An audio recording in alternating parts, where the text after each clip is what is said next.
มาเหมือนลายก็มาลายเมื่อวานนี้มีละ400-500เมื่อวานนี้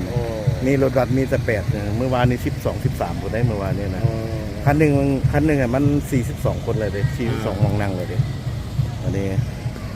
กำลังมาจุดที่2เดี๋ยวมองเบิ่งกันการเงียนเบิ้ลเหรอนะพวกนี้มันนักเขียนแล้วเขามาเหตุการณ์เลยนี่จะมีตำรวจแล้วรถโรงพยาบาลมาประจำนำที่ตามมันนำอยู่ตลอดไปจะพาทุกคนเข้าไปเบิ่งงานการส้มแสดงส่วนเผาไปไหมข้าเจ้าอยู่ไหนเราไปไว้รถมีในซูเฟอร์อยู่เด้ไปรถ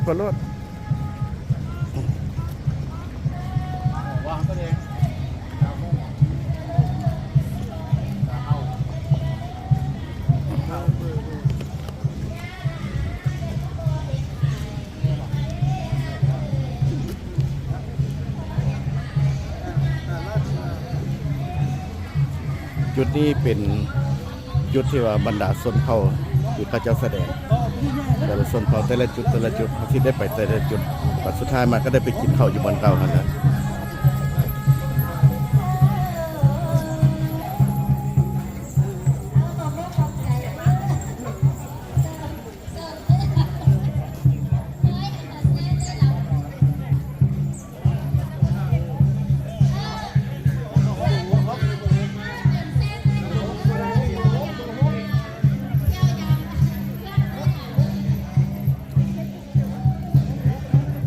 เผาขวนเผากระตูเดี๋ยวนี้โดนเผากระตู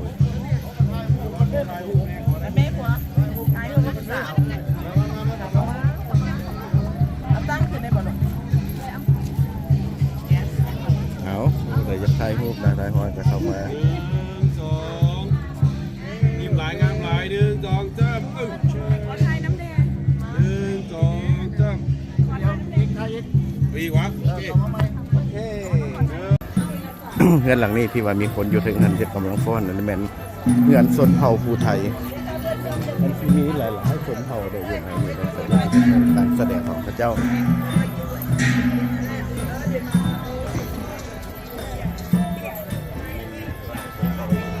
ชนเผ่าภูไทยข้าเจ้าก็ต้องร้องเพลงร้องรำทำเพลงเป็นรำภูไทยเนาะได้ยินเสียงดนตรีโบราณตีกุ้งค่ะ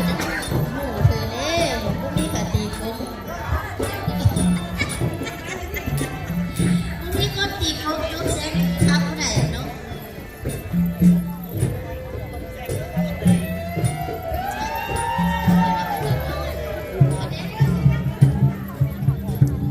ไทยดำเด็กชนเผ่าไทยดำ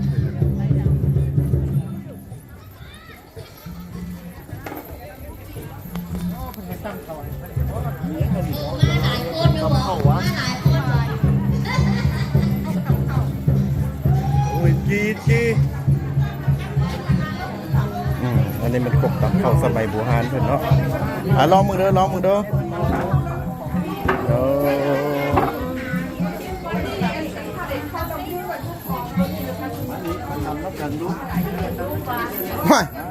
ว่าจังได๋ก็ตำน้ำกันเหรอเอาตำน้ำกันเพิ่นน่ะอ้ายเพิ่นว่าตำน้ำกันเอา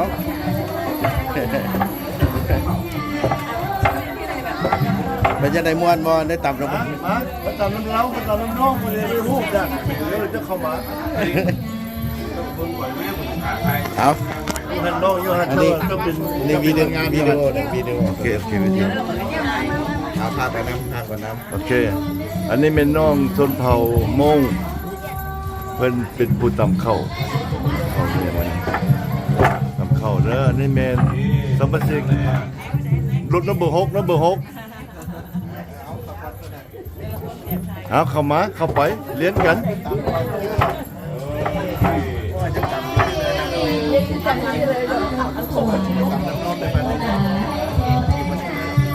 โอเคนี่น้องสาวโมงเป็นข้าตำเข้า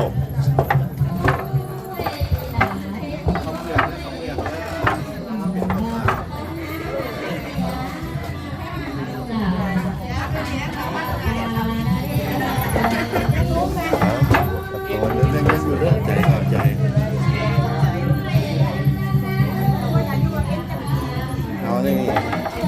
ถบัสเดียวกันอยู่ในกลุ่มหกอยู่ในนี่แล้วเขาสิไปแต่ละชนเผ่าอยู่ในนี่ตอนนี้เขามาอยู่ในจุดที่ว่าเผ่าไทยดำเผ่าไทยดำอันนี้เขาจะขึ้นไปสันทุนก่อนอันนี้กี่กระตุกไทยดำน้อยๆนะพี่น้องตัวใหญ่อันนี้น้อยอันกี่ลาวบ้านเขานี่มันมาตั้ง3 เทื่อ 4 เทื่อหมดแล้วอันนี้น้อยพอดี1 เม็ดปลายเนี่ยลงพวงยาวกับบ่ถึง2 เม็ดจ้ะเดี๋ยวเบิ่ง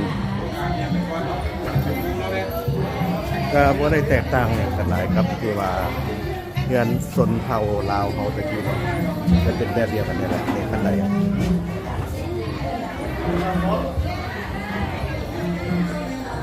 แต่ว่าหลังคาเนี่ยจะแปะแต่ก็ใส่ฟากคือกันสมัยตะกี้เพิ่นใส่ฟากนี่แหละเอาไม้ไผ่หั่นมาสับแล้วก็มาซ้อนใส่กันมงใส่กันออกมาน้ำนี่อาจจะหัวยากเลยแล้วก็คุ้มหลายปีตัวนี้ซาเทว่าพ่อแม่เทว่าเคยเห็ดมาตะกี้เนาะเคยได้อยู่มาตะกี้มีเป็นฟากไอ้ลูกคุ้มคือกัน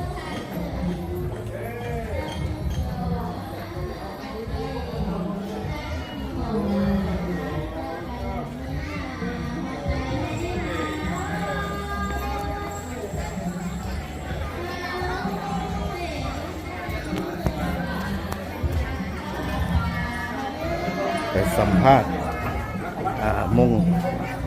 งน้อยก่อนติดตาแพงด้วยโอ้นี่ไข่ดำไข่หุ่นต้องไข่ดำสักกัน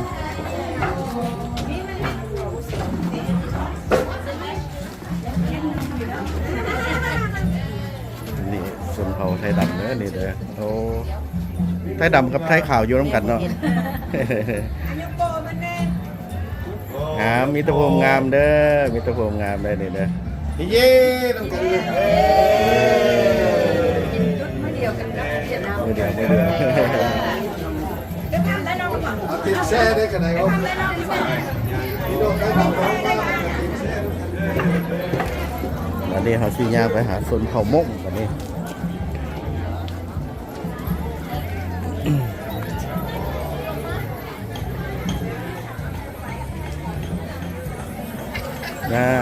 หลานน้อยเป็นตะแพงเพื่อใดก็ได้สบายดีเป็นตะแพงแท้ลูกซื้ออย่างนางนานาคนนี้เด้คนนี้เด้คนนั้นเด้คืออินเดียแท้พ่อแม่เป็นชนเผ่าบ่ชนเผ่ามงเหรอชนเผ่ามงคืออินเดียแท้ลูกซอดอินเดียบ่มีตะพูเป็ดตะแพงเลยว่าลองเว้าในน้ำตัวของเดี๋ยวซื้อแล้วก็อยู่บ้านไหนเมืองไหนลองเว้าภาษามงเดี๋ยว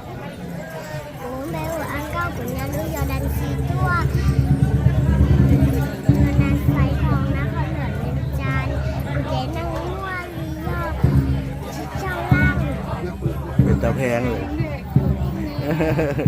เป็นตะแพงร้องเว้าภาษาลาวด้วยลูกเว้าไปเมื่อกี้ในวันนี่แต่แปลดู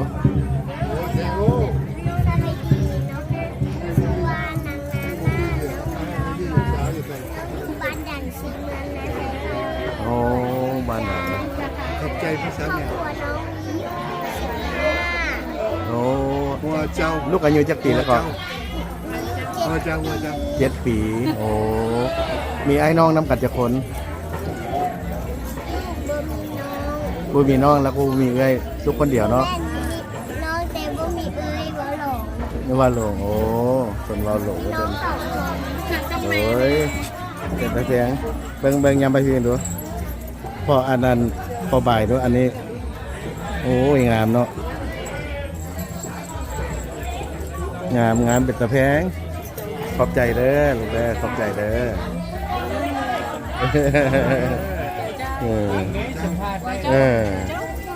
ถามได้ตอบได้ทั้งภาษาลาวภาษามงเลยวันนี้เลยได้สองภาษาได้ภาษาลาวภาษาชนเผ่าได้อันนี้เพิ่นเอาอย่างมามงเลยนี่ไม่อย่างไรนี่